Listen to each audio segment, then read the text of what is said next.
오늘 저녁에 우리에게 주시는 하나님의 은혜의 말씀은 창세기 11장 10절부터 32절까지의 말씀입니다. 교독하도록 하겠습니다. 셈의 후예는 이러하니라. 셈은 100세 곧 홍수 2년에 아르박삿을 낳았고 아르박삿은 35세에 셀라를 낳았고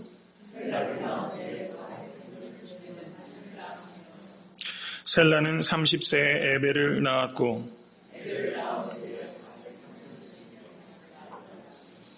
에벨은 34세에 벨렉을 낳았고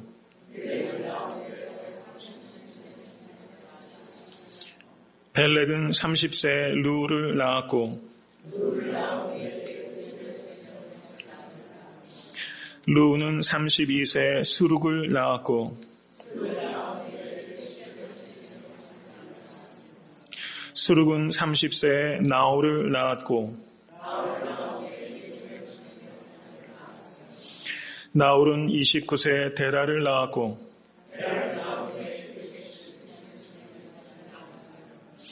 데라는 70세에 아브람과 나홀과 하란을 낳았더라.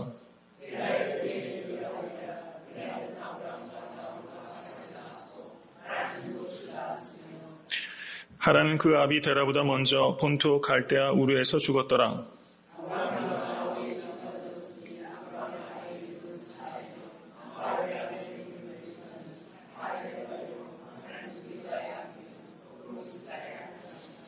사레는 잉태하지 못함으로 자식이 없었더라.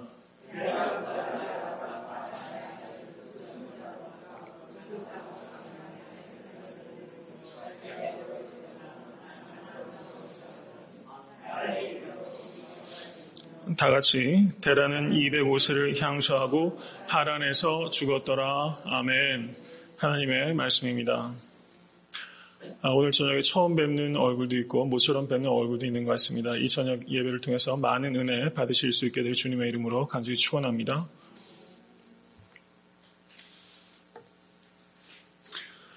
오늘 본문 말씀 창세기 11장 10절에서 32절까지의 말씀은 창세기 11장 1절에서 9절까지 있는 그 바벨탑의 심판에 연이어지고 있는 본문이라는 것을 기억하실 수 있게 되기를 바랍니다. 오늘 본문 말씀 11장 10절에서 32절까지의 내용은 크게 두 단락으로 구성되어 있습니다.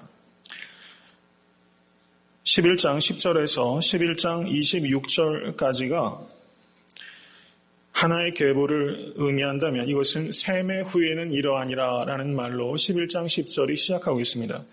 셈의 후예는 이러하니라. 엘레 톨레돗 셈.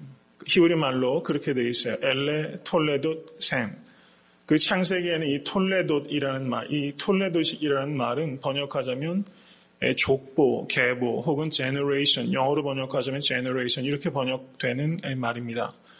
창세기에는 계속해서 이 톨레돗이라는 말이 반복됨으로 인해서 새로운 단락이 시작되는 것을 분명하게 이 창세기 기자는 우리에게 나타내고 있는 것입니다. 그래서 창세기 11장 10절부터 셈의 후예는 이러하니라. 그래서 새로운 단락이 시작했다는 것을 명확하게 성경 기자가 우리에게 말씀하고 있는 겁니다. 그리고 11장 27절을 보시기 바랍니다. 11장 27절을 보시면 데라의 후예는 이러하니라 이렇게 말하고 있어요. 엘레 톨레돗 데라 이렇게 히브리 말로 말하고 있습니다. 역시 톨레돗이라는 말이 반복되고 있어요. 이러하니라 라고 번역된 히브리 말이 반복되어 있다는 겁니다. 그래서 11장 10절에서 26절까지가 한 묶음이고 27절부터 32절까지가 또 다른 묶음으로 이어져 있어서 오늘 본문 말씀은 두 개의 족보가 이어져 있는 본문 말씀입니다. 이것을 전체적인 큰 그림을 바라보시면서 오늘 본문을 이해하실 수 있게 되기를 바랍니다. 이 두 계보들의 초점은 아브라함에게 모여져 있다는 사실입니다. 이 계보의 초점은 아브라함에게 모여져 있습니다. 그리고 성경에 나타나는 모든 족보의 궁극적인 초점은 예수 그리스도에게 모아져 있다는 것을 생각하실 수 있게 간절히 바랍니다. 신약 성경의 마태복음 1장과 누가복음 3장에 족보가 마지막으로 나옵니다. 그리스도의 족보입니다. 그리스도의 족보가 성경에 기록된 이후로는 요한 족보도 그 뒤에 기록되어 있지 않습니다. 우리는 혈통에 의해서 구원받는 것이 아니라 예수 그리스도의 보배로운 피를 믿음으로 말미암아 구원받게 되는 것이기 때문입니다. 이제 창세기 11장 9절까지 11장 1절에서 9절에 바벨탑의 심판에 대해서 기록하고 있고, 그리고 오늘 본문 말씀은 두 개의 족보가 기록되어 있습니다. 원시 역사에서 족장 역사로 넘어가는 과도기적인 순간을 기록하고 있는 것이 오늘 본문이라고 할 수 있습니다. 원시 역사에서 족장 역사로 넘어가는 그 다리와 같은 역할을 하는 본문이 바로 오늘 본문이다, 이렇게 볼 수 있다는 것이죠. 원시 역사를 보게 되면 창세기 1장부터 11장 9절까지의 원시 역사를 보게 되면 반복적으로 나타나는 띠임이 있습니다. 그것은 인간의 끊임없는 범죄라는 것입니다. 인간은 끊임없이 범죄를 행하게 됩니다. 에덴의 타락에서 그 가인의 살인에서부터 시작해서 라만의 람에게 그 흉폭한 일들, 그리고 홍수 이전의 인간의 범죄들, 그리고 홍수가 끝난 다음에 노아가 다시 술 취하여 범죄하는 일들, 계속적으로 인간은 끊임없이 반복해서 죄를 짓는 인간이라는 것을 우리 원시 역사를 통해서 분명하게 확인할 수 있었습니다. 또 하나 중요한 그 주제가 있다면 끊임없이 짓는 인간의 죄와 끊임없는 하나님의 사랑, 이 두 가지가 이 원시 역사를 만들고 있는, 말하자면 시줄과 날줄과 같이 끊임없는 인간의 죄와 끊임없는 하나님의 사랑, 이것이 원시 역사의 주제라고 할 수 있을 겁니다. 그런데 이 주제는 단순하게 원시 역사에만 국한되는 것이 아니라 성경 전체의 주제이기도 합니다. 인간은 끊임없이 죄를 짓고, 그리고 하나님은 끊임없이 사랑하십니다. 그래서 예수님께서 요한복음 13장 1절에 예수께서 제자들을 사랑하시되 끝까지 사랑하시니라. 하나님의 끊임없는 사랑과 인간의 끊임없는 죄가 변주곡을 만들어내고 있는 것이 바로 성경의 역사요, 인간의 역사라는 것을 우리는 다시 한번 생각할 수 있게 되기를 간절히 바랍니다. 이제 셈의 계보가 기록되어 있는 그 11장 10절에서 26절까지의 내용을 보시면, 여러분 이 내용이 창세기 5장에 나타나는 그 족보, 아담의 족보와 여러 가지 면에서 매우 비슷한 측면을 많이 가지고 있다는 것을 우리가 볼 수 있습니다. 여기에서 셈의 계보는 어디에서부터 어디까지 연결이 되고 있습니까? 11장 10절을 한번 보시기 바랍니다. 11장 10절. 셈으로부터 시작합니다. 셈의 후예는 이러하니라 라고 시작합니다. 그리고 11장 26절을 보시면 데라는 70세에 아브람과 나홀과 하란을 낳았더라 라는 말로 이 셈의 족보가 마감되고 있어요. 그런데 창세기 5장을 한번 보시면 창세기 5장에는 아담의 족보가 기록되어 있습니다. 아담에서부터 아담의 10대 손인 노아까지 기록되어 있는 것이 창세기 5장의 족보라고 할 수 있어요. 아담에서부터 노아까지의 족보입니다. 그리고 11장 10절에서 26절까지는 노아의 아들인 셈으로부터 셈의 10대 손인 아브람까지의 족보를 기록하고 있다는 거예요. 아담에서부터 노아까지, 그리고 셈부터 아브람까지.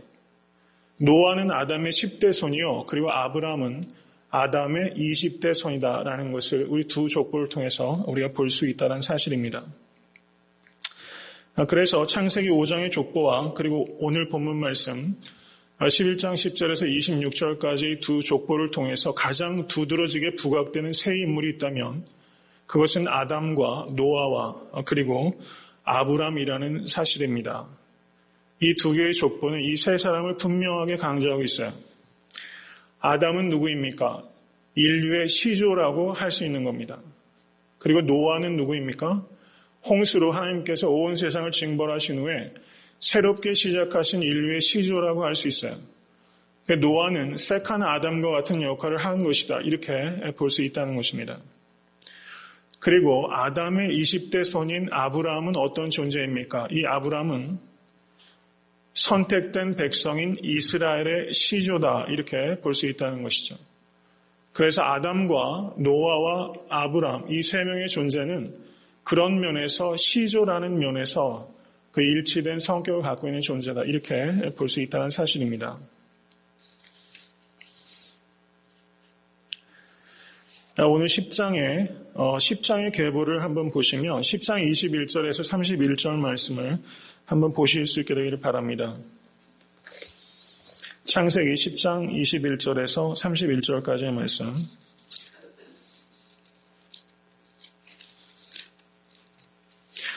창세기에 족보가 참 많아가지고 설교하는데 참 쉽게 쓰니까 어렵겠습니까? 제가 지난번에 족보 때 할 얘기는 다 한 것 같은데 오늘 또 족보가 그냥 연이어 2개가 나오는 통에 그래서 집사람하고 오면서 오늘 설교도 역시 만만치 않을 것 같아 이렇게 얘기했더니 뭐냐고 묻더라고요. 그래서 또 족보해야죠 이렇게 얘기했어요. 그랬더니 그냥 읽고 넘어가면 안 되냐고 저한테 그러더라고요. 그래서 읽고 넘어가고 싶었는데 성경에는 하나님께서 이 족보를 계속 반복하는데도 분명하게 오늘 말씀을 통해서 우리에게 주시려고 하는 영적인 지혜가 있을 것이라 생각합니다. 그래서 여러분과 제가 이것이 무엇인지 한번 깊이 한번 생각하면서 여러분 사실은 좀 굉장히 무미건조한 내용일 수 있어요. 그렇지만 여기에 분명히 하나님께서 여러분 광산을 보면요. 어떤 사람은 인간의 얼굴을 광산에 비유한 사람도 있어요. 여러분 광산을 파다 보면 여러 가지 진귀한 광물들이 많이 나오지 않습니까? 내가 10대, 20대, 30대, 40대, 50대, 60대, 70대를 살아가면서 인간의 얼굴에는 굉장히 다양한 광산이 거기에 금속이 묻혀있다. 얼굴에 책임을 져야 한다. 이런 얘기일 거라고 생각이 됩니다. 조금 제가 객담을 했고요. 다시 본문 말씀을 들어가면 오늘 본문을 우리가 하나의 광산이다. 이렇게 한번 생각할 수 있을 것 같아요. 여간에서는 그 귀한 광물질이 캐내지지 않지만 분명하게 여기에서도 굉장히 값어치 있는 그런 광물질이 이 안에 있다. 영적인 광물질을 여러분과 제가 파낼 수 있는 그런 저녁 될 수 있게 되길 간절히 소원합니다. 10장 21절에서 31절까지의 내용을 보시면 여기에서는 그 10장 전체는 야벳과 그리고 함과 그리고 셈의 자손들에 대한 족보가 기록되어 있었어요. 거기에 이미 셈의 족보가 일부 나타나 있습니다. 그런데 오늘 본문에서 이 창세기 기자는 셈의 족보를 따로 분리해서 그리고 더 명확하고 그리고 내용을 충실하게 해서 셈의 족보를 독립시켜서 하나님의 택한 백성의 족보를 지금 매우 면밀하게 추적하고 있는 부분이 오늘 본문이다 이렇게 볼 수 있다는 겁니다. 10장 21절에서 31절까지의 내용을 보시면 제가 읽지는 않겠습니다. 여기의 내용을 보시면 그 셈의 후손들에게 있어서 그 아들들이 있었는데 그 아들들의 이름을 다 기록하고 있어요. 아들이 2명이면 2명의 이름을, 3명이면 3명의 이름을 다 기록하고 있다는 것이 여기 특징입니다. 그리고 그 족보가 계속 내려가다가 10장 25절 말씀을 한번 보시기 바랍니다. 에벨은 2 아들을 낳고 하나의 이름을 벨렉이라 하였으니 그때 세상이 나뉘었으며 벨렉의 아우의 이름은 욕단이며 라고 말씀합니다. 그러니까 2명의 아들을 지금 여기에서 기록하고 있어요. 그리고 그 뒤에 26절 이하를 보시기 바랍니다. 욕단은 알모닷과 셀렘과 히살 마웻과 예레와 그래서 욕단의 아들들을 무려 13명을 여기에 기록하고 있어요. 여기에서 벨렉과 욕단이라는 2 아들이 에벨에게 있었는데 이 10장의 족보는 이 욕단의 아들들에게 굉장히 초점을 맞추고 있다는 특징이 있습니다. 그런데 오늘 본문에 나타나는 셈의 후손 중에서 이 셈의 계보는 욕단의 계보를 쫓지 않고 벨렉의 계보를 쫓고 있다는 것이 차이점이라고 할 수 있습니다. 그리고 아들을 여러 명 기록하지 않고 오직 장자만을 기록하고 있다는 것이 차이점이라고 할 수 있습니다. 이것이 이 계보의 특징이라고 할 수 있는 것입니다. 다시 오늘 본문 말씀으로 가면 셈의 계보가 셈으로부터 아브람까지 10대에 걸쳐서 그 족보를 기록하고 있습니다. 그런데 이 계보 형식이 매우 기계적입니다. 똑같은 말이 반복되고 있다는 것을 발견하실 수 있을 겁니다. 그 내용을 보시면 이렇습니다. 11장 10절을 한번 보시기 바랍니다. 셈의 후에는 이러하니라. 셈은 100세 곧 홍수 2년에 아르박삿을 낳았고 아르박삿을 낳은 후에 500년을 지나며 자녀를 낳았으며 아르박삿은 35세에 셀라를 낳았고 셀라를 낳은 후에 403년을 지내며 자녀를 낳았으며 이렇게 말하고 있어요. 이것을 수학적인 공식처럼 이것을 도식화한다면 이렇게 말할 수 있다는 겁니다. A는 X세에 B를 낳았고 B를 낳은 후에 Y년을 지내며 자녀를 낳았다. 아마 이렇게 설교하는 사람은 저밖에 없을 것 같아요. 그런데도 열심히 경청하신 성도님들 정말 진심으로 존경합니다. 그냥 한번 이 족보에서 뭔가를 캐내야 되니까 한번 몸부림을 쳐보는 겁니다. 여기서 A라는 사람이 있고 그 A라는 사람이 몇 세 B를 낳았고 그리고 B를 낳은 후에 몇 년을 지나며 자녀를 낳았다. 이게 기계적으로 지금 반복되고 있어요. 예외가 딱 2명 있습니다. 그 예외는 누구냐면 작은 예외입니다. 11장 10절을 보십시오. 셈은 100세에 아르박삿을 낳았고 했으면 예외가 안 되는데 셈은 100세 곧 홍수 후 2년에 홍수 2년에라는 말이 거기에 포함되고 있어요. 이게 예외적이라는 겁니다. 홍수 2년에 노아 홍수가 끝난 후 2년에 아르박삿을 낳았다. 이렇게 기록하고 있습니다. 창세기를 보시면 홍수에 대한 언급이 제일 마지막으로 나타나는 것이 바로 11장 10절이라는 거예요. 홍수에 대한 제일 마지막 언급입니다. 그러면 창세기 기자는 11장 10절을 통해서 우리에게 강조하는 게 있다는 겁니다. 이제 홍수는 끝이 났습니다. 새로운 시대가 셈으로부터 시작된 것입니다. 이렇게 말씀하고 있다는 거예요. 새로운 시대가 셈으로부터 시작됐습니다. 여러분, 뉴 이러가 시작됐다는 겁니다. 이것과 비교될 수 있는 신약 성경의 선포는 저는 마가복음 1장 1절을 연상할 수 있다고 생각합니다. 마가복음 1장 1절을 한번 보실 수 있게 되길 바랍니다. 다 같이 읽겠습니다.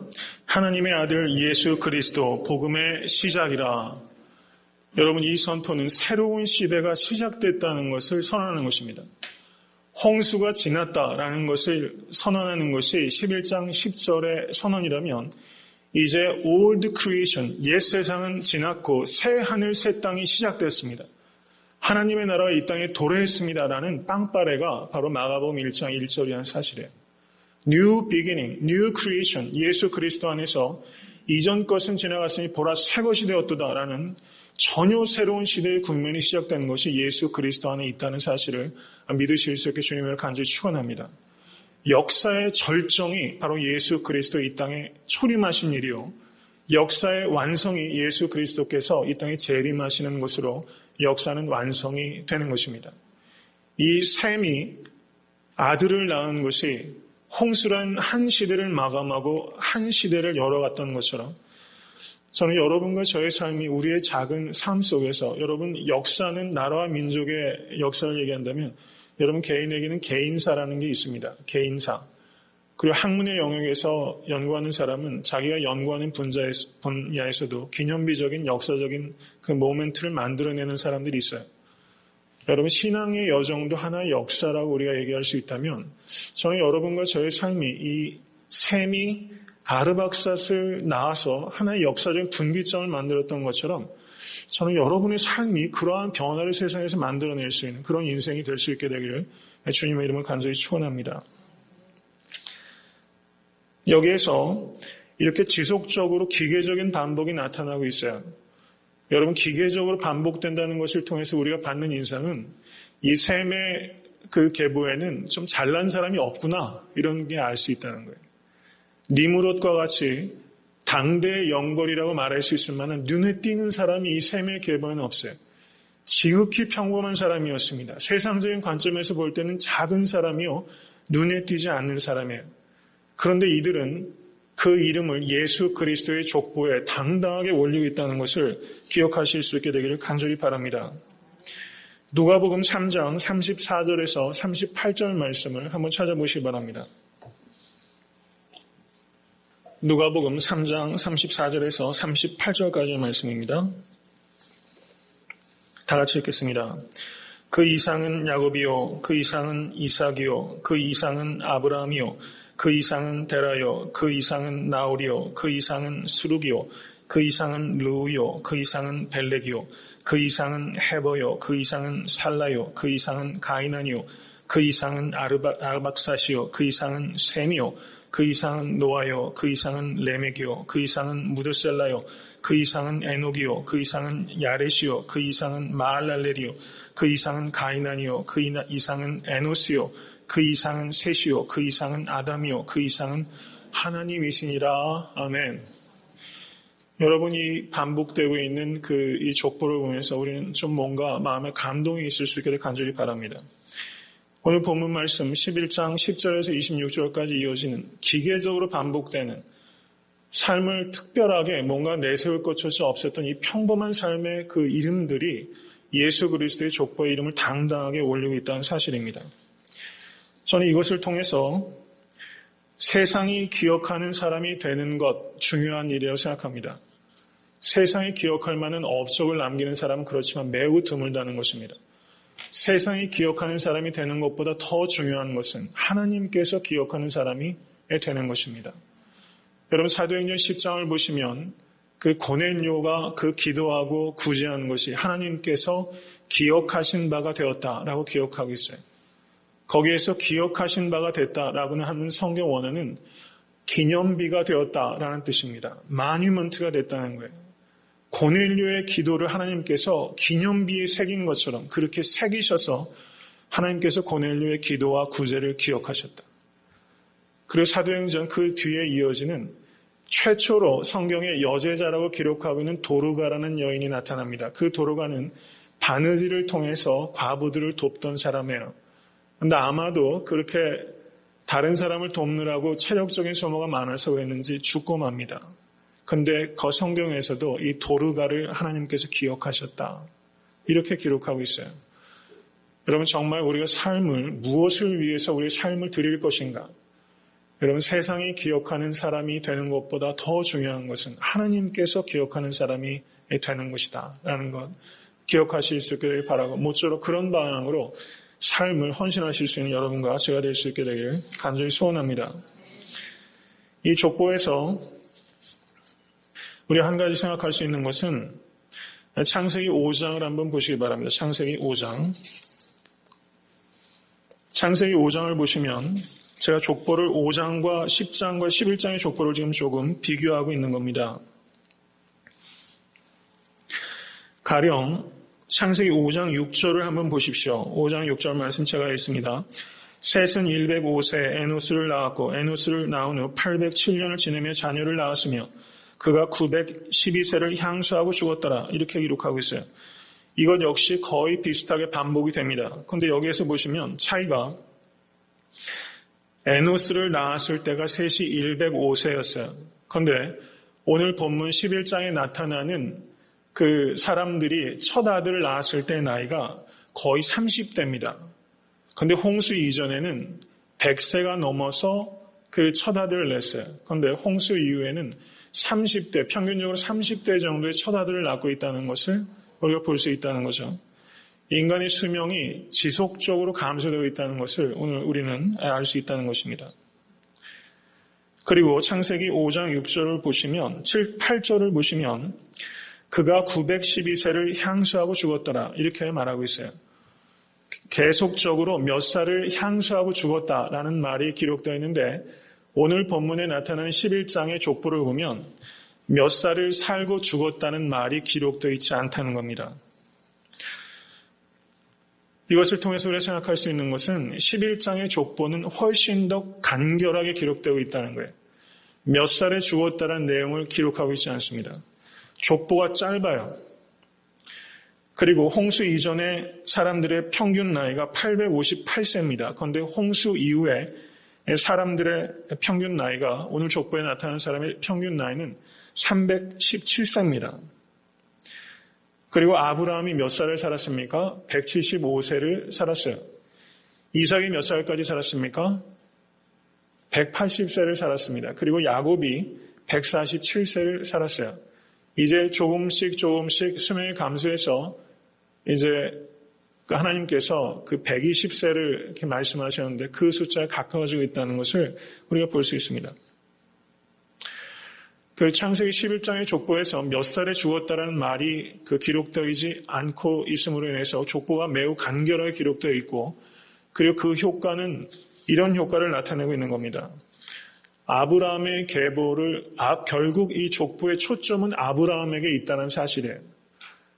여러분, 바벨탑의 심판으로 그 원시 역사가 음울하게 끝나는 것이 아니라 그 인간은 바벨탑을 짓고 심판받지만 하나님께서는 아브라함을 예비하셔서 그 구속사를 이어가고 있다라는, 여러분, 거기에 초점이 있다는 사실입니다. 그래서 이 계보의 초점은 아브라함에게 있어요.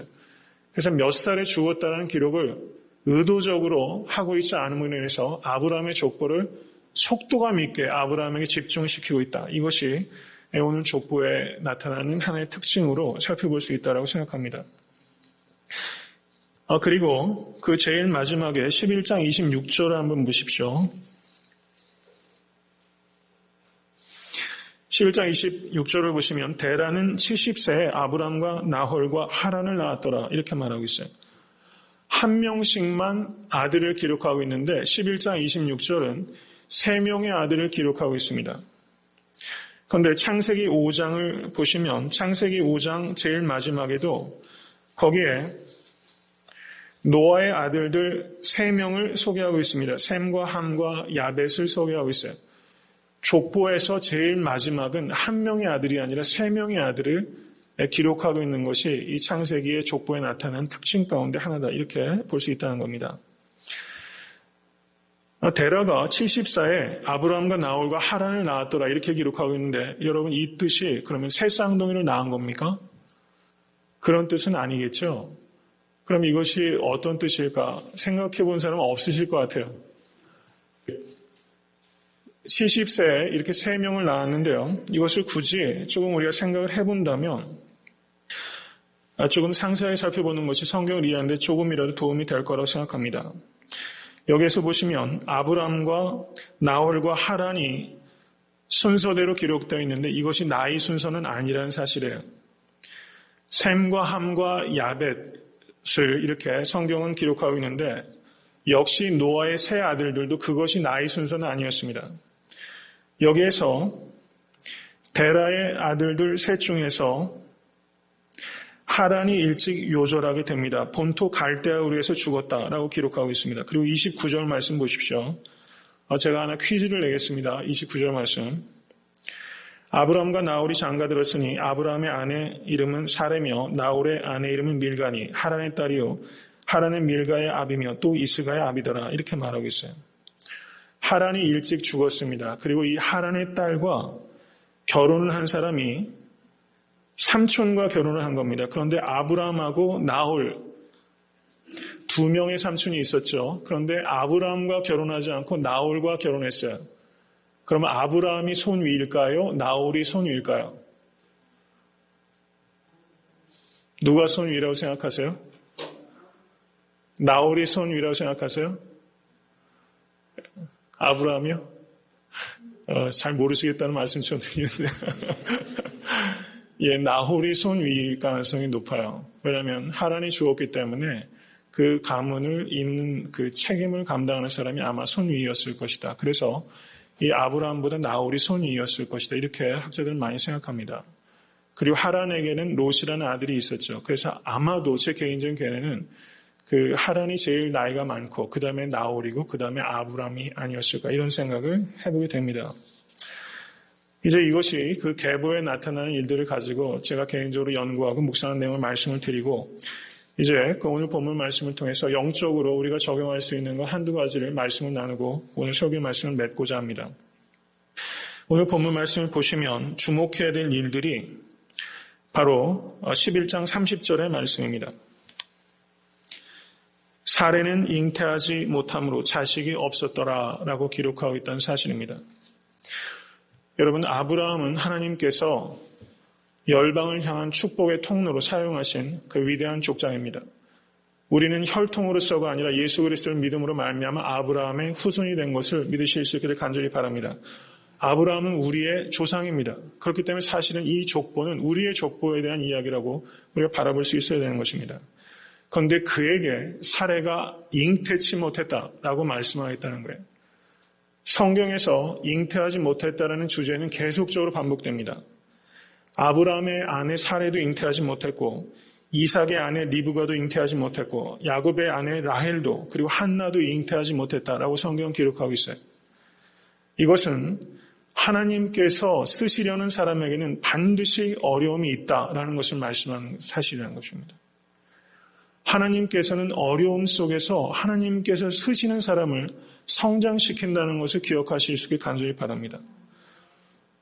어려움 속에서 나를 성장시키고 계시다. 어려움 속에서 나를 성공시키고 계시다. 여러분 이것을 정말 믿으실 수 있게 간절히 바랍니다. 이것을 믿고서 어려움을 겪는 사람과 이것을 믿지 않고 어려움을 통과하는 사람은 분명한 차이가 있다는 사실입니다. 여러분 북해도에 그 청어가 매우 유명하다고 합니다. 근데 북해도에 이 청어잡이를 하는 어부에게 고민거리가 하나 있는데 청어를 잡으려면 멀리 바다까지 나가기 때문에 청어를 운반하려면 항구로 돌아오는 길이 멀다는 것입니다. 그런데 이 청어가 항구로 귀향할 때까지 많은 청어가 죽어버리게 되기 때문에 죽은 청어는 결국에는 헐값에 팔리게 된다는 것입니다.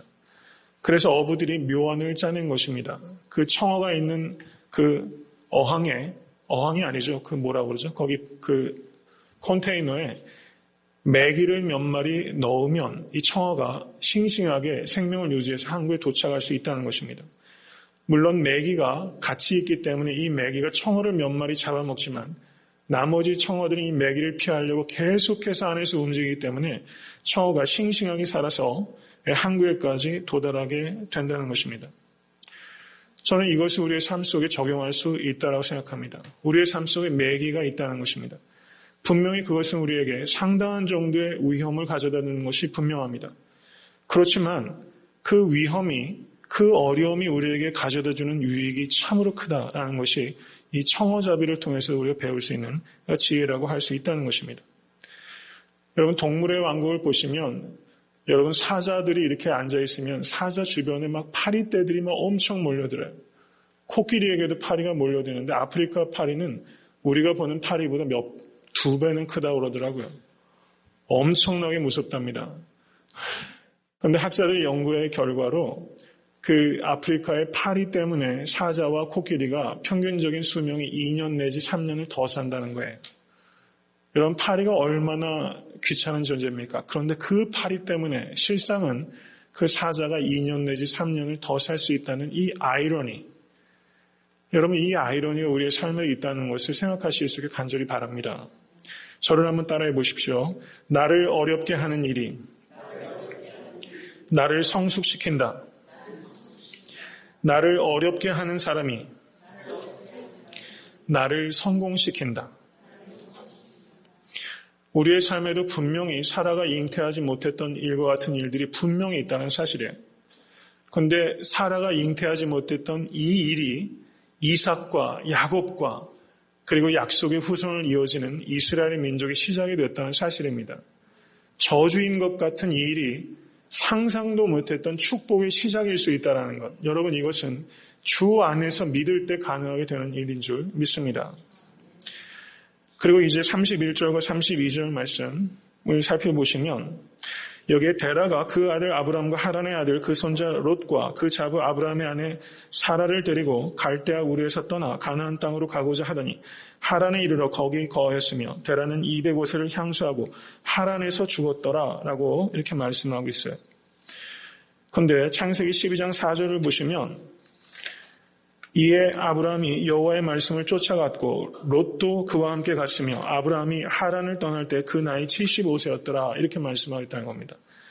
하란을 떠날 때 갈대아 우르를 떠나서 하란에 왔고 하란에서 이제 가나안으로 떠날 때 이 데라는 하란에 남았다는 겁니다. 그리고 그곳에서 남아서 약 60년 정도를 저가 살았던 것으로 보이게 됩니다. 저는 오늘 설교의 말씀에 초점을 여기에 두고 싶습니다. 여기에서 갈대아 우르는 우상 숭배로 유명한 곳입니다. 갈대아 우르는 특별히 달을 숭배하던 곳입니다. 여호수아 24장 2절을 보시면 이런 기록이 있습니다. 여호수아가 모든 백성에게 이르되 이스라엘 하나님 여호와의 말씀에 옛적에 너희 조상들 곧 아브라함의 아비 나홀의 아비 데라가 강 저편에 거하여 다른 신들을 섬겼으나 라고 말씀하고 있다는 것입니다. 아브라함의 아비 데라는 다른 신들을 섬기던 사람이에요. 그 사람이 지금 갈대아 우르를 떠났습니다. 여러분, 여기에서 우리가 질문할 수 있지 않습니까? 도대체 무엇이 이 데라를 떠나게 했을까? 여러분, 그 질문을 우리가 던져야 되는 것입니다. 여러분, 한국에서 미국으로 떠나오시기 얼마나 어려우셨어요? 분명히 이유가 있는 겁니다. 그때 이민하는 것이 훨씬 더 위험한 일이죠. 그러면 데라는 왜 떠났을까? 여러분, 사도행전 7장 2절에서 4절을 보시면 스데반의 설교가 나타납니다. 거기에서 스데반이 이렇게 설교합니다. 여러분 부형들이여 들으소서. 우리 조상 아브라함이 하란에 있기 전 메소포타미아에 있을 때 영광의 하나님이 그에게 보여 가라사대 내 친척과 고향을 떠나 내가 내게 보일 땅으로 가라 하시니 아브라함이 갈대아 사람의 땅을 떠나 이렇게 말씀하고 있어요. 여러분, 사도행전 7장의 스데반의 설교를 통해서 살펴보면 하나님께서 아브라함에게 내가 너에게 지시할 땅으로 가라라는 이 하나님의 말씀이 갈대아 우르에 있을 때 아브라함에게 임했다는 사실이에요.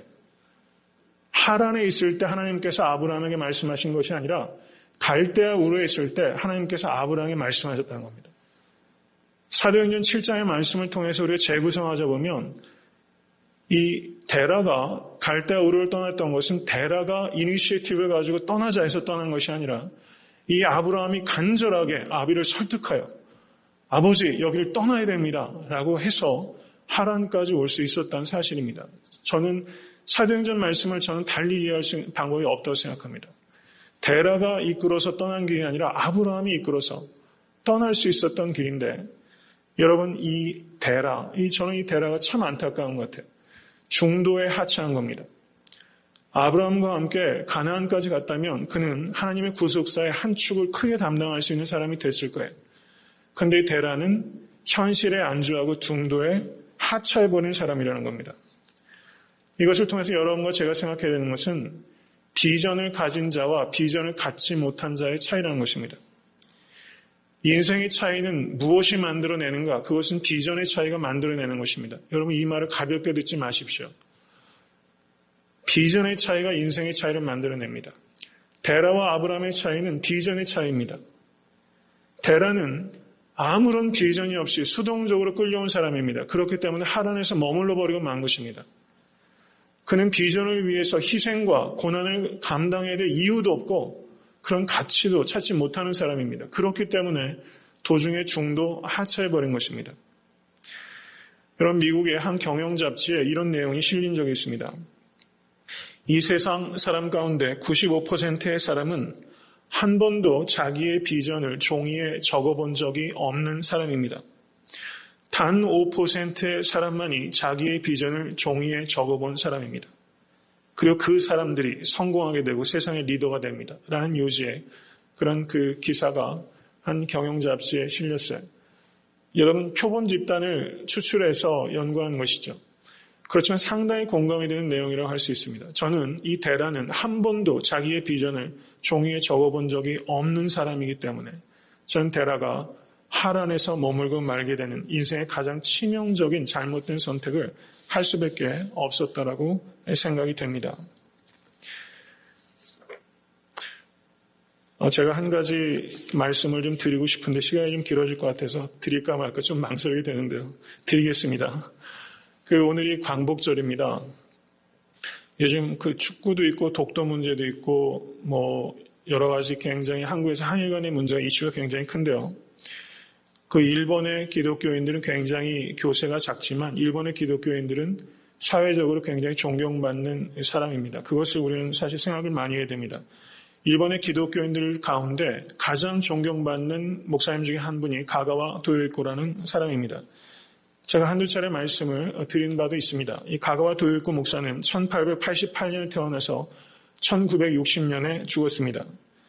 1920년에 일본의 전쟁에 반대해서 옥고를 치루었고 1940년에 개인 자격으로 일본의 중국 침략에 대해서 중국에 사죄했기 때문에 일본 정부로부터 탄압을 받습니다. 그리고 우리나라 자유당 시절에 이승만 대통령을 찾아가서 일본인으로 최초로 사죄를 청했던 사람이 가가와 도요이코 목사였어요. 인권운동과 빈민운동에 평생을 헌신한 사람입니다. 이 가가와 도요이코 목사가 말년에 프린스턴 신학교, 여러분 다 아시죠? 프린스턴 신학교에 가서 설교를 했습니다. 그 설교를 듣고 두 미국 학생이 이런 대화를 했다는 겁니다.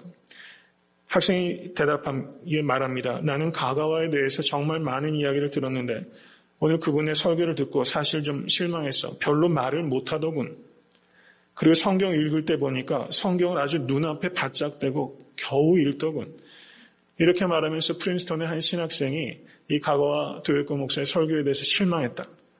그리고 행색이 그리고 육체적으로도 너무 이제 기력을 상실한 것에도 실망했다는 요지의 이야기를 했을 때 다른 학생이 이렇게 말한 것입니다. 자네는 가가와 도요코 목사가 성경을 그처럼 눈에 바짝 대고 있는 이유를 알고 있는가? 가가와 도요코 목사는 고베 빈민굴에서 살 때 한 거지가 그에게 하룻밤 잘 것을 청했었지. 가가와 목사님은 그 거지를 자기 오두막에 데려와 함께 자다가 그 거지가 갖고 있었던 치명적인 눈병에 전염되셨던 거야. 그 병 때문에 가가와 도요코 목사는 거의 실명하실 뻔했지. 그리고 내가 보기엔 말이야, 사람이 십자가에 달려있는 동안에는 별로 많은 말이 필요 없다고 생각하네. 이렇게 말했어요. 가가와 도요코 목사의 짧은 설교에 대해서 비난하던 그 동료 학생에게 십자가에 달려있는 동안에는 별로 많은 말이 필요한 것이 아니라네. 이렇게 말했다는 겁니다. 이 가가와 도요코 목사의 유언은 이겁니다. 나는 석과 공자, 예수를 다 좋아합니다. 그 이유는 석가는 자비를 말하고 공자는 인을 말하고 예수는 사랑을 말하는 인격자들이기 때문입니다. 그러나 죄를 용서해주는 속죄의 은혜는 석가나 공자에게는 없고 오직 예수에게만 있습니다. 나같이 죄 많은 사람은 예수 십자가 용서의 복음 없이는 절대로 천국에 갈 수 없습니다. 나는 이제 예수 그리스도를 나의 구주로 믿고 천국으로 갑니다. 이렇게 가가와 도요코 목사님 얘기했어요. 요즘 같은 다원주의 시대에 여러분 이렇게 확신 있게 선포하는 성도가 너무나 필요한 시대라는 것을 기억하실 수 있기를 바랍니다. 제가 이제 3세번만 말씀을 드립니다. 가가와 도요코 목사에 초점을 맞추는 것이 아니라 가가와 도요코 목사를 배출할 수 있었던 나가노라는 젊은 목사에 대해서 제가 말씀을 드리려는 겁니다. 이 나가노 목사는 목사 안수를 받고서 교회가 전혀 없는 곳에 교회를 개척했습니다. 교회를 개척하고 5년 동안 성도가 한 사람도 늘지 않았어요. 그런데 5년이 되던 어느 날 한 청년이 수요일에 교회를 오게 됩니다. 그래서 이 나가노 목사 열정적으로 설교하고 그 청년과 같이 식사를 했는데 그 청년이 식사 중에 각혈을 했습니다. 가가와 도요코가 폐병에 걸려서 이제 생명이 위독한 지경에 자살을 결심하고 마지막으로 친구가 간청합니다. 나가노라는 목사를 한번 찾아가 보게. 그래서 마지막으로 자살을 결심한 후에 찾아간 것이 이 나가노 목사와의 만남이었어요. 폐병으로 피를 토하는 그 자리에 이 나가노 목사가 그 피덩이를 치우고서 다시 상을 봐와가지고 이 가가와 도요코와 겸상하여 마지막까지 식사하고 자기를 돌본 것이 계기가 돼서 이 가가와 도요코가 자살하기를 결심했던 것을 버리고 진정으로 회심해서 저가 빈민들을 위하여 그리고 인류의 인권을 위해서 삶을 헌신할 수 있었다는 것입니다. 제가 드리는 말씀의 초점은 바로 이 나가노 목사입니다. 여러분 5년 동안 한 사람도 성도가 오지 않는 곳에서 계속해서 예배를 드릴 수 있는 그 뚝심은 비전이 없는 사람은 도저히 할 수 없다는 것입니다. 비전이 있는 사람만이 조급해하지 않고 끝까지 걸어갈 수 있다는 것을 믿으실 수 있게 간절히 축원합니다. 하란에서 멈춰버리고만 이 데라와 같이 많은 사람이 중도에 포기하는 사람들이 너무나 많아요. 여러분 가가와 도요코를 배출한 이 나가노와 같은 사람, 비전의 사람 되실 수 있게 간절히 바랍니다. 속도에 너무 집중하지 마시고 방향에 집중하실 수 있기를 간절히 축원합니다. 비전이 없는 사람은 조급해집니다. 비전이 있는 사람은 인내할 수 있습니다. 비전이 없는 사람은 비료도 쓰레기로 만듭니다. 그렇지만 비전이 있는 사람은 쓰레기도 비료로 만들 수 있는 사람이에요. 여러분 세상에 얼마나 많은 사람들이 귀중한 것을 쓰레기로 만드는지 몰라요. 비전이 있는 사람은 쓰레기도 비료로 만들어낼 수 있습니다. 저는 모쪼록 이 나가노 목사와 같이 폐병으로 자살을 결심한 쓰레기와 같은 가가와 도요코를 여러분 비료, 이런 비료가 세상에 어디 있습니까? 인류 공영을 위해서 그리고 기독교를 위해서 가가와 도요코와 같이 크게 쓰임받는 사람을 키워낸 이 나가노. 여러분 가가와 도요코는 우리랑 굉장히 좀 차원이 다른 사람일지 모르지만 이 5년 동안 뚝심 있게 비전을 가지고 목회했던 이 나가노. 저는 어떤 의미에서는 나가노 목사에게 더 마음이 감동이 되는 것을 경험합니다.